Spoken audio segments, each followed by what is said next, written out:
According to Bob Woodward's book, The Price of Politics, President Obama calls himself a blue dog Democrat. In fact, according to Woodward, quote, President Obama said, "I'm a blue dog. I want fiscal restraint and order." Now, there's nothing wrong with the second half of that sentence. Everybody wants fiscal restraint and order. The question is, how do you do it, right? But the fact that President Obama has called himself a blue dog is news. Blue dog Democrats are conservative Democrats. They are not progressive Democrats. So that's what I've been telling you all along. Now, apparently, that's what President Obama is telling you. So all this thing about, oh, no, he's a progressive, he just has a different way of getting there. No, by his own admission, he's a blue dog. Now, Bob Woodward explains further. The book shows that he doesn't control Senator Nancy Pelosi, former Speaker of the House, or Senator Harry Reid, Senate Majority Leader. They were resistant to cutting any entitlements. Now, I give you that quote, and Woodward was interviewed by CNBC. I give you that because now, why would Reid and Pelosi have to fight him if they want to protect entitlements? That's because President Obama wants to cut entitlements. That's why they have to fight him. Now, here is something else that he apparently already proposed in negotiations to the Republicans. He said, Woodward says, they were doing several little things, talking about the negotiations, like increasing the Medicare age from 65 up to eventually 66 or 67. Now, that was not a Republican proposal, that was President Obama's proposal. So there it is. He has already proposed it. He will propose it again to increase the retirement age for Medicare. So I can't believe the Republicans would go after Medicare. And I also can't wait to raise the retirement age. Do you know how much money that takes out of your pocket when they raise the retirement age?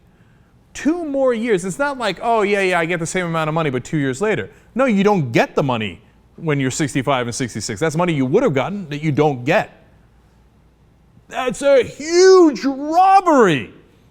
Okay, again, you pay into Social Security and Medicare. They can't wait to take it away from you. In fact, there's no need for speculating about what President Obama said. After the 2011 negotiations broke down, he said this, it's a quote, "We then offered an additional $650 billion in cuts to entitlement programs, Medicare, Medicaid, Social Security." That's when he was bragging about, hey, I was willing to negotiate with the Republicans. I gave them this great offer where I cut Social Security, Medicare, and Medicaid. You just saw it. That's exactly what President Obama said. So you think he's not going to cut it? He's going to cut it. But I keep repeating it because, not because I'm crazy and I'm like, it's the most obvious thing in the world, and I keep coming out here and saying, the sky is blue, the sky is blue. It's because the rest of the media and the rest of the Democrats and everybody else goes along like, oh, no, the sky is totally purple. Purple all the time. But he says it himself. How can you not believe it? All right, more. President Obama says, I am willing to move on entitlement reform, even if my own party is resisting, and I will bring them along. How much clearer does he have to be? He wants to cut entitlements. Medicare, Social Security, Medicaid, he's going to cut it. And he says, I'll drag my party screaming and fighting if I have to do it. Now, look, it's before an election, and some Democrats say, oh, this is not the time to talk about that. No. Before an election is the perfect time to talk about what the candidates are going to do. And by the way, part of the reason I bring it up here, because our only hope of stopping this runaway freight train is to get President Obama on the record before the election saying definitively that he will not cut those programs. After the election, you've lost all leverage. Then he's going to do what he's been dying to do. You know, he told the Washington Post, even before his inauguration in 2009, he told them, I'm going to cut entitlements. Come on, how obvious is it? All right, finally, when they asked President Obama's spokesperson, now this is the campaign trail, they're pretending they're going to protect Social Security and Medicare as opposed to the Republicans. Would the Republicans do worse? They probably would, of course, right? But don't expect like that President Obama is on your side in protecting these things. He has no intention.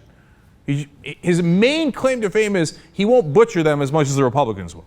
So, but they asked Ben LaBolt about it, and he said, quote, President Obama has always been willing to make hard choices to confront big challenges. You know what that means? That means we're cutting them. Okay.